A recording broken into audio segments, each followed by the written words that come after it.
L'amour de Dieu vient nous chercher là dans nos souffrances les plus fortes, les plus profondes, quoi qu'on ait vécu. Lorsque l'amour de Dieu traverse ces souffrances, il y a quelque chose qui se passe qui est unique. Et il n'y a que lui qui peut le faire. Il n'y a que lui qui peut le faire. Il n'y a que lui qui peut le faire. Wow! Pour moi, c'est plus qu'une évidence. Mais j'aimerais que ce soit une évidence pour tout le monde. Pour tout le monde. Parce que c'est l'amour de Dieu qui a changé ma vie. C'est l'amour de Dieu qui a changé la vie de la plupart qui sont ici. Il n'y a que ça. Hein? Et cet amour, il nous donne vraiment la force de traverser toutes les situations. Toutes les situations. Cependant, ce que je disais, c'est que quand on parle d'amour, on ne comprend pas vraiment ce que c'est que cet amour. Souvent, j'entends parler d'amour. Mais le résultat que je vois, c'est pas de l'amour. C'est pas de l'amour. Et ce matin, je vais vous parler d'amour. Mais d'amour selon Dieu. D'amour selon le Seigneur. Vous savez, parce que dans la tête des gens, l'amour, ça peut être quelque chose, c'est un sentiment, une émotion, c'est fluctuant, c'est mielleux, ça prend des proportions par moments où ça colle, mais ça ne construit rien. Ça ne construit rien. L'amour de Dieu, il est vrai, il est pratique et il construit la vie. Amen. Et la différence, elle est là. Et c'est de ça que je veux vous parler ce matin. Cet amour dont l'apôtre Paul nous parle, dont la parole de Dieu nous parle. Vous savez, cet amour, comme on le comprend dans le monde, quelque part, il est le fruit de beaucoup de destruction dans les relations. Parce qu'on attend de l'autre ce qu'il ne peut pas donner. Il n'y en a qu'un seul qui peut donner le vrai amour. Nous ne sommes que des hommes. Et on apprend à donner. On apprend à donner.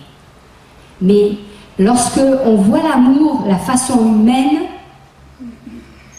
hein, on ne peut pas ne pas être déçu. C'est normal. C'est normal. Tu es déçu des hommes?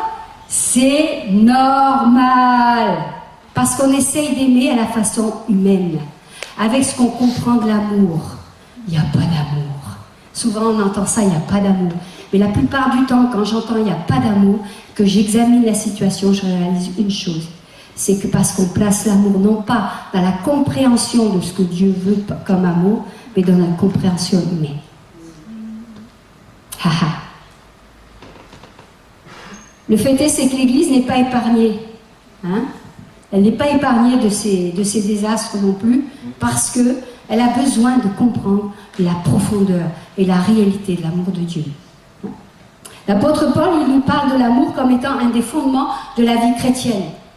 Et c'est lui qui nous interpelle sur le fait que l'amour ne peut se vivre sans la vérité. L'amour ne peut pas se vivre sans la vérité. Et l'amour sans la vérité, c'est inséparable. Regardez, dans Éphésiens 4, au verset 15, il est dit, mais en disant la vérité dans l'amour, nous grandirons à tout point de vue vers celui qui est la tête, Christ. Mais en disant la vérité dans l'amour.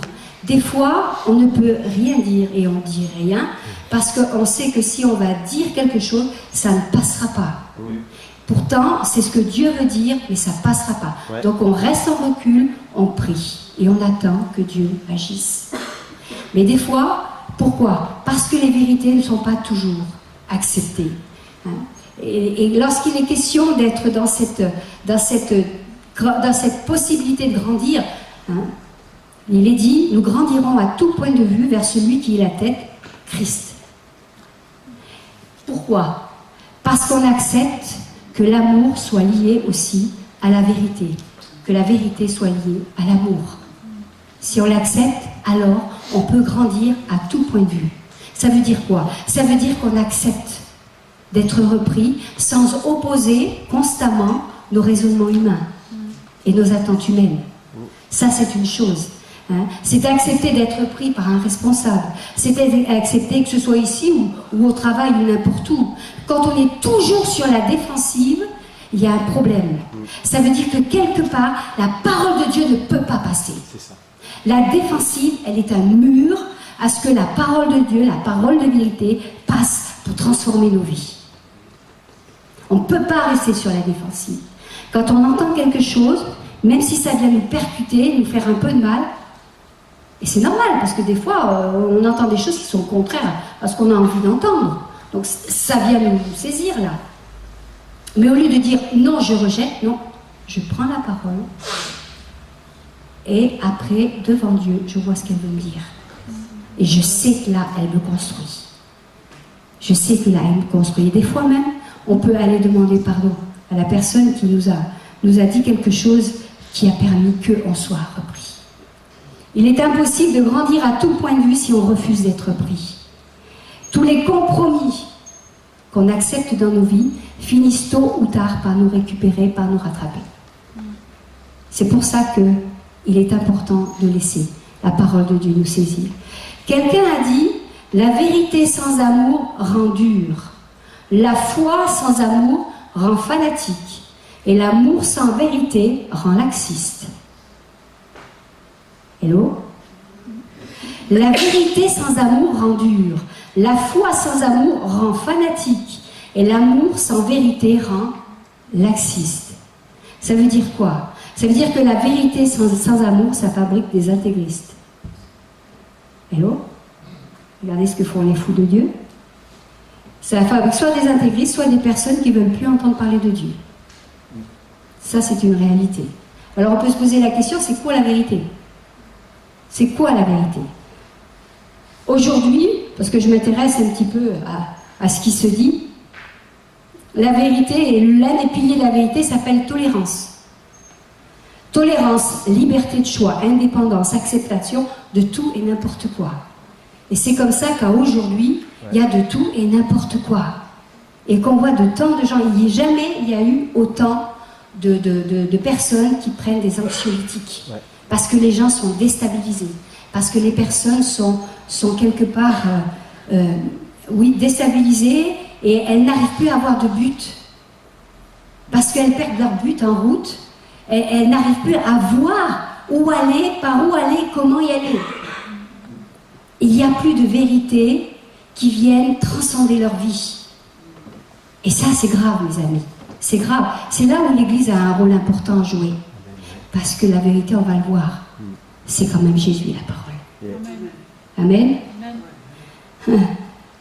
Chacun a sa vérité au nom de la tolérance.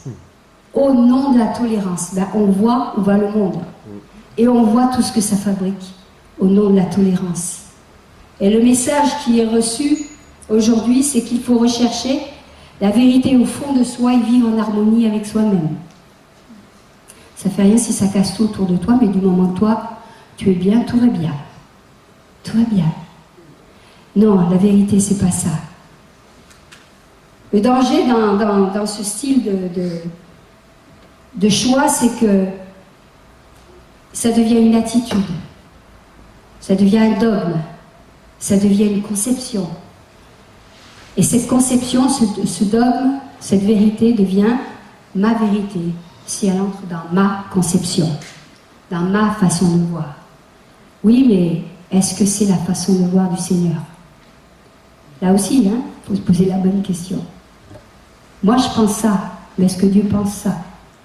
Dans 2 Timothée 4, versets 3 et 4, il est dit « En effet, un temps viendra où les hommes ne supporteront pas la saine doctrine.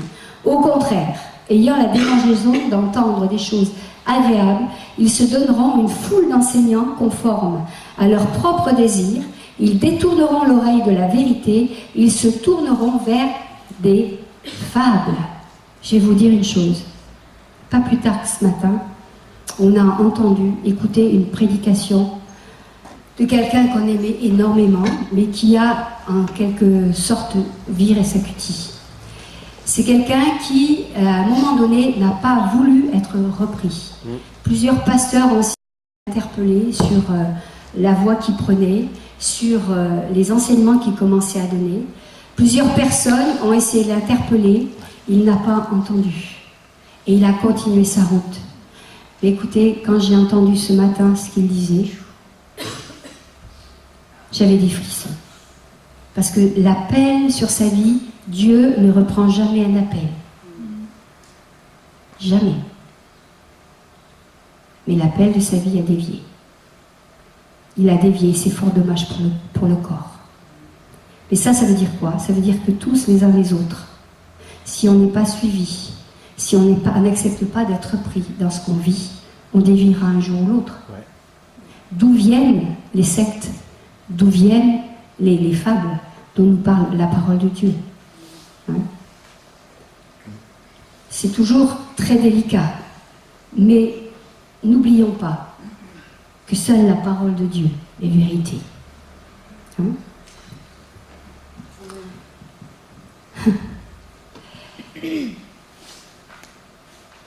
Selon la Bible, alors qu'est-ce que c'est que la vérité selon la Bible?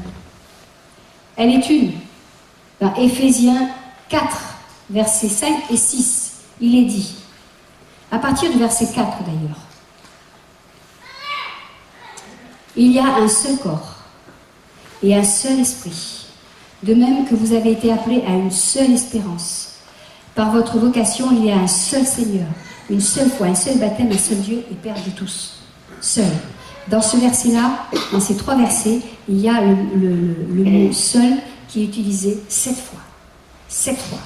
Seul corps, c'est-à-dire une seule église, un seul esprit, de même que vous avez été appelés à une seule espérance. Espérance du salut en lui, avec lui, pour l'éternité. Un seul Seigneur, Jésus-Christ, mort sur la croix, ressuscité, et qui vit encore aujourd'hui. Une seule foi, ma foi en Jésus. Un seul baptême, un seul Dieu, Père de tous. Hello? Un seul, 7 fois. La vérité est une et elle nous relie entre nous et à Dieu le Père. C'est la seule vérité.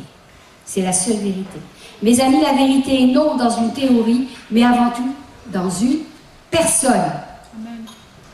La vérité, c'est pas au bon vouloir des hommes, mais elle est dans une personne, une seule personne. Et Jésus-Christ lui-même l'a affirmé. Je suis la vérité. Je suis le chemin, la vérité, la vie. Jean 14, au verset 6. Je suis le chemin, la vérité, la vie. Nul ne va au Père que par moi. Jean 1, verset 14. Il est la parole qui a habité plein de vérité parmi nous. Wow! Il est la parole qui a habité parmi nous plein de vérité. Jésus-Christ est la vérité. Et ce qu'il a annoncé est la vérité. Et ce qui est dans la parole est la vérité. Et Jésus a été cette parole incarnée. Il est venu dire, je ne suis pas venu abolir la loi, je suis venu l'incarner, la vivre au milieu de vous. Et vous pouvez la vivre parce que moi je vais la vivre. En tant qu'homme, il l'a vécu au milieu de nous. Donc nous sommes devenus capables de la vivre. Oui, amen. Hey! Amen. Arrêtons de dire qu'on ne peut pas. On peut. On est rendu capable par son esprit en nous. C'est son esprit en nous qui fait le travail. Nous, humainement, on ne peut pas. Mais lorsque j'accepte Jésus-Christ dans ma vie, lorsqu'il vient vivre en moi, son esprit habite en moi. Et c'est lui qui agit en moi. Si je le laisse faire, si je mets de côté mes raisonnements humains, mais notre vie est transformée après ça. C'est pourquoi on peut dire que la vérité s'appuie sur la parole de Dieu, sur l'enseignement des apôtres qui l'ont reçu auprès de Jésus pendant 3 ans, mais aussi sur l'enseignement que l'apôtre Paul a laissé pour construire l'église d'aujourd'hui et maintenant. Ici et maintenant. Ici et maintenant. Et la parole sera toujours la vérité. Le problème, c'est ce que les hommes peuvent en faire. Et comment ils la dévient. Comment ils peuvent la dévier.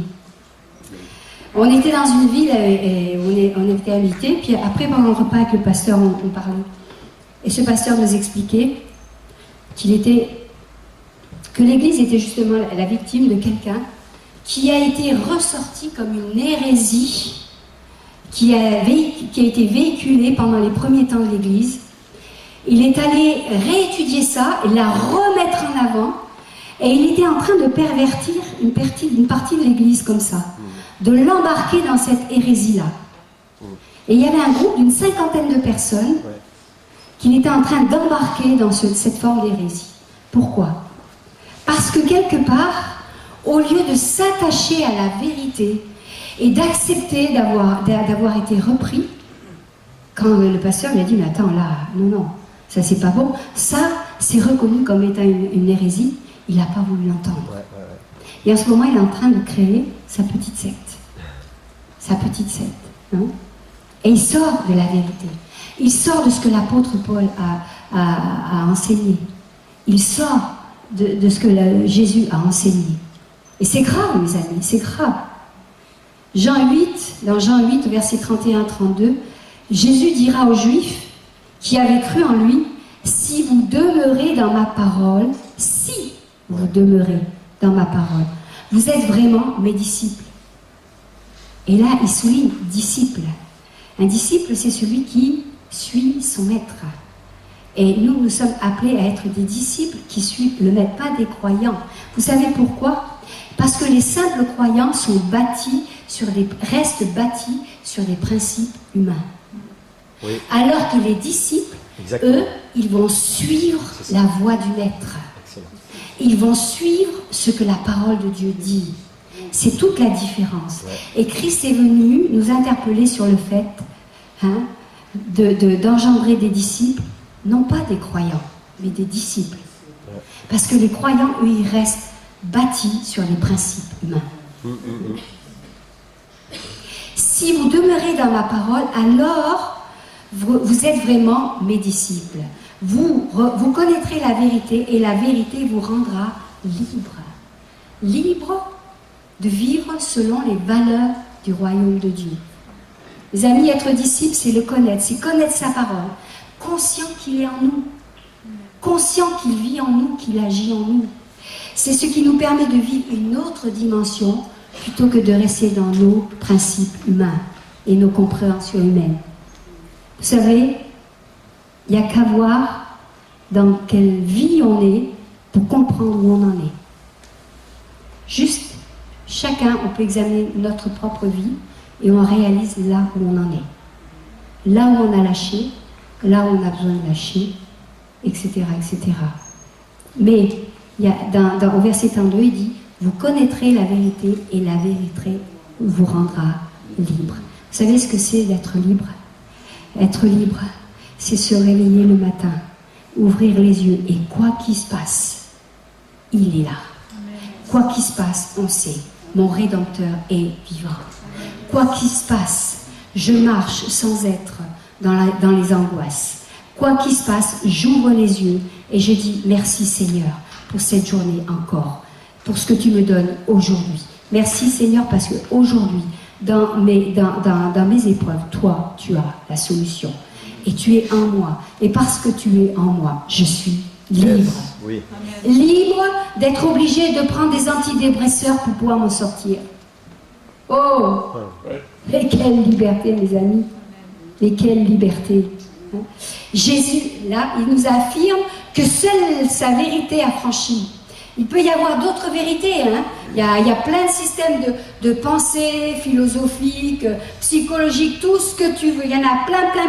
Mais le seul qui va t'amener à la liberté, c'est Jésus. Yes. Amen. Personne d'autre. Seul Jésus nous libère profondément de nos fonctionnements humains. Alors notamment sur le plan relationnel, puisqu'on parle d'amour. Éphésiens 5, verset 2, « Vivez dans l'amour en suivant l'exemple de Christ. » Christ a aimé tous ceux qui les entouraient. Il a aimé les disciples. Mais il a été vert avec eux quelquefois. Hein. Et quand il se permet de dire à Pierre, « Arrière de moi, Satan. » Oh, je crois que si nous on dit ça à quelqu'un, là, le gars, il dit, oh, que c'est cette église, moi je me barre. Jésus lui-même l'a dit, pourquoi? C'est pas contre Pierre qu'il a agi, mais c'est contre ce qu'il animait à ce moment-là. Donc il a donné une parole de vérité.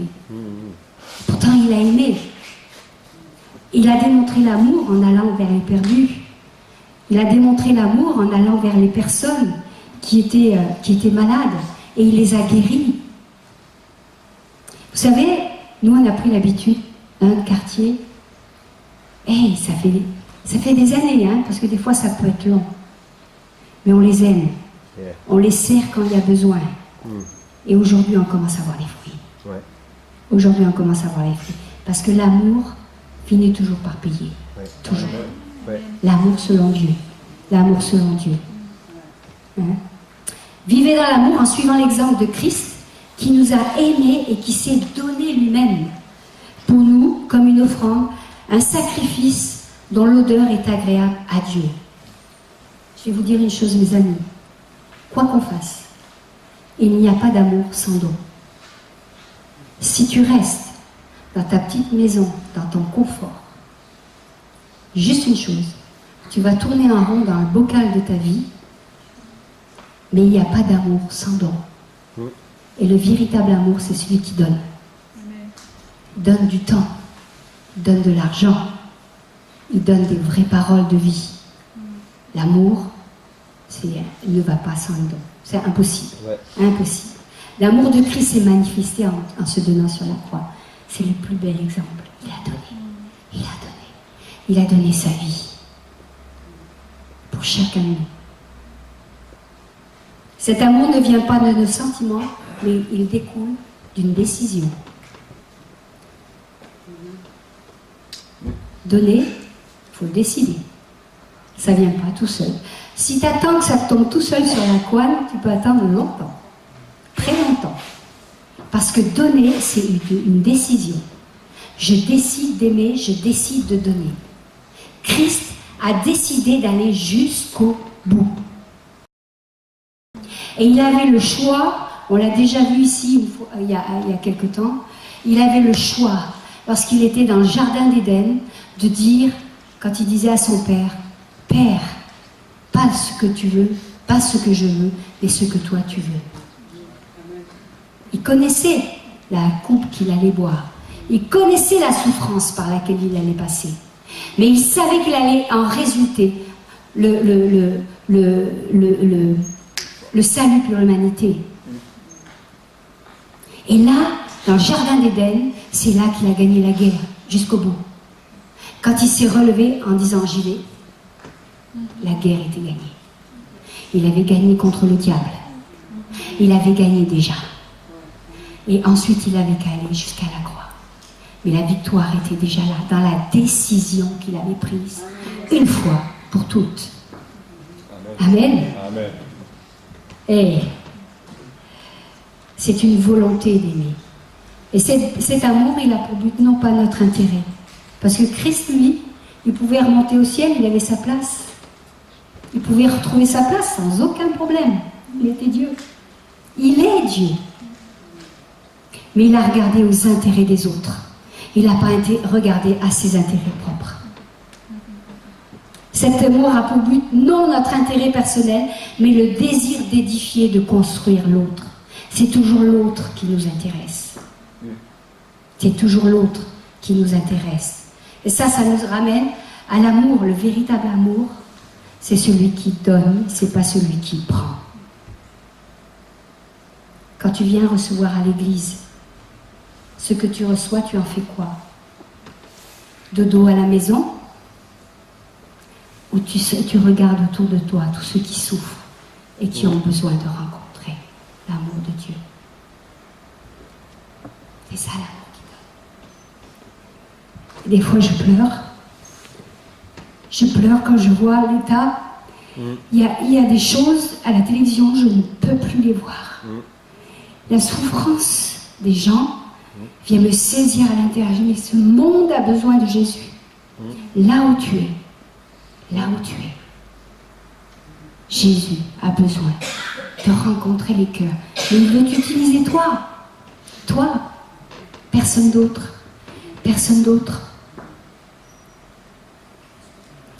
Vous savez, quand on s'attache à cette vérité, c'est là qu'on comprend que seul on ne peut pas aimer profondément. Non.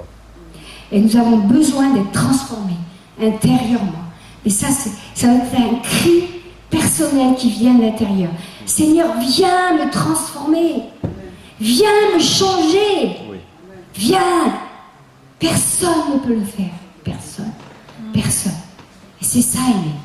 C'est de Christ que le corps tout entier tire sa croissance, pour s'affirmer dans l'amour. C'est de Christ. Vous savez quoi? Ça nous parle d'une seule chose. C'est qu'il n'y a que d'une dépendance réelle du Christ, une dépendance réelle de l'Esprit Saint, que nous pouvons démontrer que l'amour de Dieu existe et que l'amour peut se manifester au sein du corps. Si je ne suis pas dépendant de Christ, je ne vais pas manifester l'amour du Christ au sein du corps. C'est faux de croire. Vous savez quoi? Autrement, c'est un mot mielleux dont je parlais au départ, et ça va construire un corps, chamallow. La Bible dit que nous sommes le corps de Christ. L'Église est le corps de Christ. Et s'il n'y a pas cette dépendance de Christ, alors on va construire un corps chamallow. Ouais. Et le chamallow, c'est quoi? C'est tout mou. Ça n'a pas de consistance. Non, il n'y a pas de... Et dès que ça s'approche du feu, ça fond. Ça n'a pas d'ADN. Ouais. Hey. Non. L'amour que Christ nous demande de manifester, il est concret. Et c'est pas tout mou. C'est pas tout mou. C'est le véritable amour qui construit le corps. Parce que cet amour, il a pour but les autres, pas nous-mêmes. Et tout ce qui est fait ici, le but, c'est les autres, c'est pas nous. Amen, oui. C'est les autres, c'est pas nous. Ouais. Quand tu balayes, c'est pour les autres. Ouais. Cette semaine, on est venu. Alors, Jean-Claude avec Alexandre, ils ont fait du job et tout. Ça, parce qu'on s'intéresse aux autres. Parce qu'ils veulent que les autres puissent venir dans un lieu où ce dont ils ont besoin, ils le reçoivent. Pas pour nous. Je vous l'ai déjà dit, je vous le redis, nous on est à la retraite et on pourrait aujourd'hui être les doigts de pied au soleil en éventail. Que Dieu t'entende. Que Dieu m'entende. Mais moi, je l'ai dit, je le redis, je ne vais pas mourir les doigts de pied au soleil en éventail. On va mourir tous les deux en servant notre Seigneur. Yes. Parce que la vérité, c'est la vie sans Jésus, ou pour juste avoir les doigts de pied au soleil,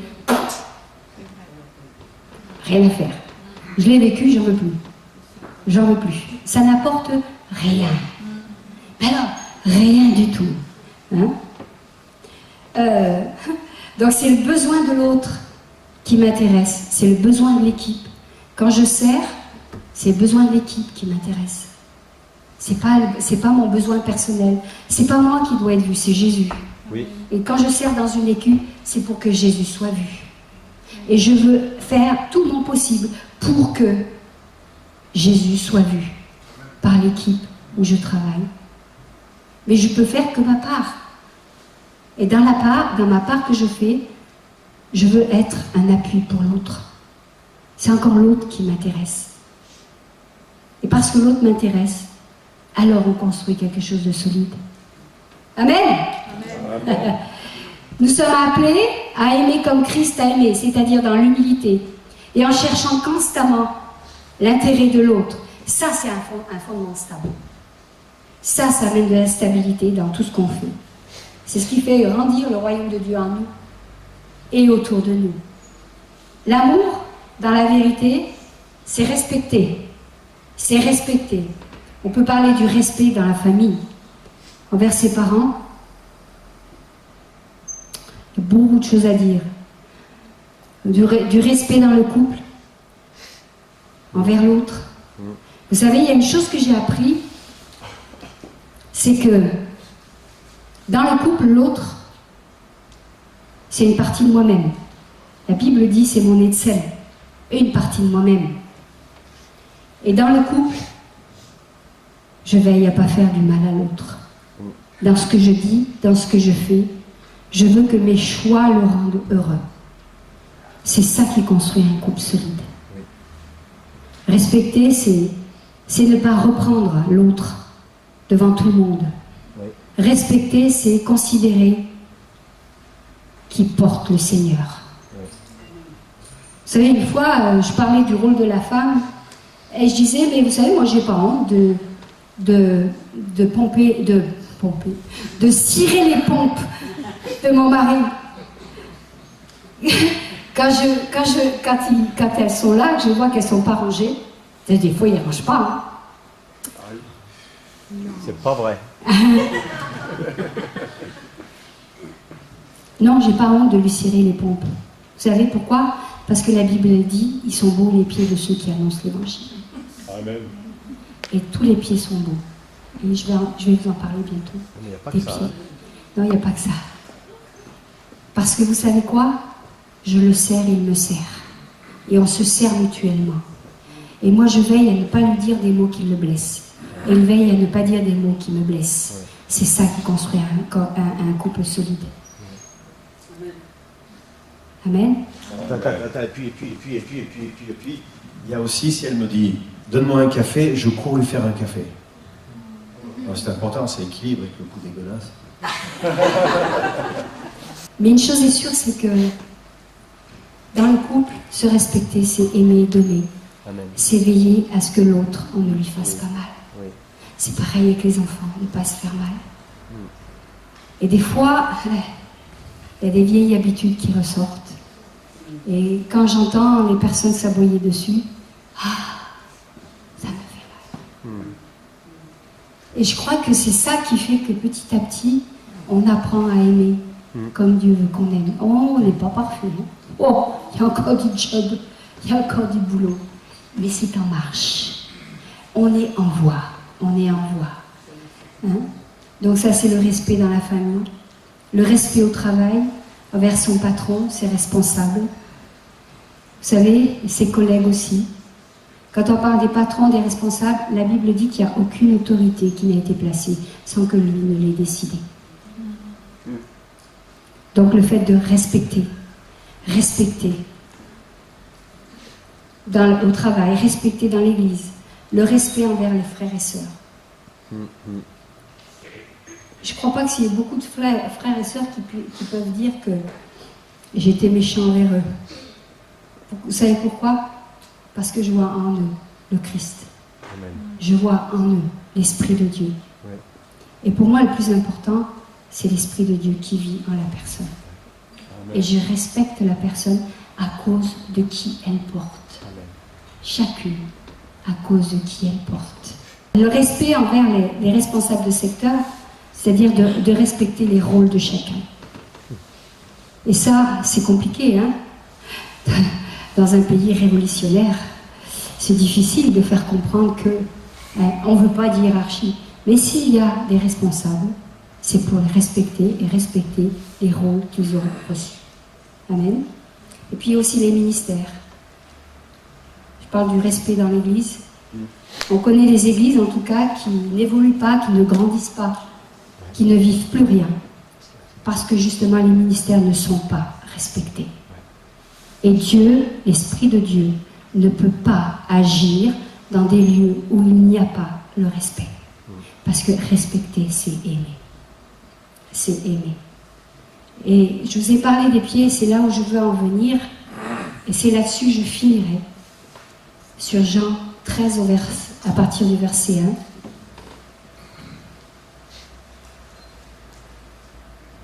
1. Avant la fête de la Pâque, Jésus, sachant que son heure était venue de passer de ce monde au Père, ayant aimé ceux qui lui appartenaient dans le monde, les aima jusqu'à l'extrême. Certaines versions disent « Jésus mit le comble à son amour ». C'était pendant le souper. Le diable avait déjà mis dans le cœur de Judas l'Iscariote, fils de Simon, l'intention de le trahir. Jésus savait que le Père avait tout remis entre ses mains et qu'il était venu de Dieu, qu'il retournait vers Dieu. Il se leva de table, quitta ses vêtements et prit un linge qu'il mit autour de sa taille. Ensuite, il versa de l'eau dans un bassin et il commença à laver les pieds des disciples et à les essuyer avec le linge qu'il avait autour de la taille. Verset 6. Il arriva donc vers Simon-Pierre et lui dit, « Toi, Seigneur, tu me laves les pieds ?» Et Jésus lui répondit, « Ce que je fais, tu ne le sais pas maintenant, mais tu le comprendras par la suite. » Et Pierre lui dit, « Non. » Alors lui, après, il fait le fanfaron. « Alors lave-moi tout le corps pendant que tu y es. » On reprend au verset 12. « Après leur avoir lavé les pieds, il reprit ses vêtements, se remit à table et leur dit, « Comprenez ce que je vous ai fait. Vous m'appelez Maître et Seigneur, et vous avez raison, car je le suis. Si donc je vous ai lavé les pieds, moi, le Seigneur et le Maître, vous devez, vous aussi, vous laver les pieds les uns aux autres. Car je vous ai donné un exemple, afin que vous fassiez comme je vous ai fait. En vérité, je vous le dis, le serviteur n'est pas plus grand que son Seigneur, ni l'apôtre plus grand que celui qui l'a envoyé. Si vous savez cela, vous êtes heureux, pourvu que vous le mettiez en pratique. » Ce passage est énorme. Et vous savez, au travers de ce lavement des pieds, Jésus a montré l'exemple d'un amour vrai, un amour qui se donne, un amour qui sert. Cet amour qui fait de nous des disciples serviteurs. Parce qu'on n'est pas appelé à être juste des disciples, mais des disciples serviteurs. Et là, on peut dire qu'il a mis tout son amour à laver les pieds des disciples, les uns après les autres. Et vous savez, moi j'aime à me dire que peut-être ce serait bon, on ne peut pas le faire en église, ce serait trop large, mais que les groupes de partage, lorsque vous vous retrouvez la prochaine fois, vous puissiez avoir un temps où vous lavez les pieds. Et pendant que vous essuyez les pieds les uns les autres, vous dites « Je respecte qui tu es. Je respecte et j'honore le Saint-Esprit en toi. Et je veux t'aimer et te servir comme tu le mérites. » Je vais vous dire une chose. Le diable, il ne supporte pas lorsque l'Esprit de Dieu, l'Esprit qui pousse à aimer, l'Esprit qui pousse à servir, prend sa place. Le diable ne le supporte pas. Waouh! Et c'est là qu'il fiche la paix aux équipes. Et c'est là où on apprend à changer notre regard sur l'autre. Je suis là pour te servir. J'essuie les pieds de quelqu'un qui porte mon Jésus, de quelqu'un qui porte l'Esprit de Dieu. Et cet Esprit de Dieu vit aussi en moi. On a le même esprit, on a le même but. C'est ça, le véritable amour. Moi, je vous encourage, le prochain groupe de partage, quand vous vous retrouverez, faites-le entre vous. L'équipe de louange, faites-le entre vous. Vous allez voir ce que ça va décrocher au milieu de l'équipe, au milieu de toutes les équipes. Parce que Dieu est un Dieu qui veut nous appeler à aimer au-delà de nous-mêmes, à sortir de nos zones de confort. Et je vais vous dire une chose, une église qui représente cet amour-là, c'est une église qui devient forte. C'est une église où l'Esprit de Dieu peut accomplir tous les miracles. Et aujourd'hui, on voit peu de miracles. Le peu qu'on voit, on se réjouit. Mais c'est rien à côté de ce que l'Esprit de Dieu veut faire au milieu de nous. Et de ce qu'il veut nous amener à faire aussi à l'extérieur. Parce que les miracles, c'est aussi pour l'extérieur. Pour ceux qui ont besoin de rencontrer Christ et de vivre des guérisons. Amen. Amen. Notre Dieu est puissant. Ah oui, j'ai noté, lorsque tu aides un frère, une sœur, une famille, fais-le tout en cœur. Si c'est un ralent, laisse tomber. Lorsque tu as accompli une tâche dans l'église, si tu fais un ralent, laisse tomber. C'est pas grave. Vous savez quoi? On le fera ou on ne le fera pas. Mais fait, tout ce qu'on doit faire, c'est tout notre cœur. Et toujours pourquoi? Pour édifier l'autre, pour édifier l'équipe, pour édifier l'église, pour que lui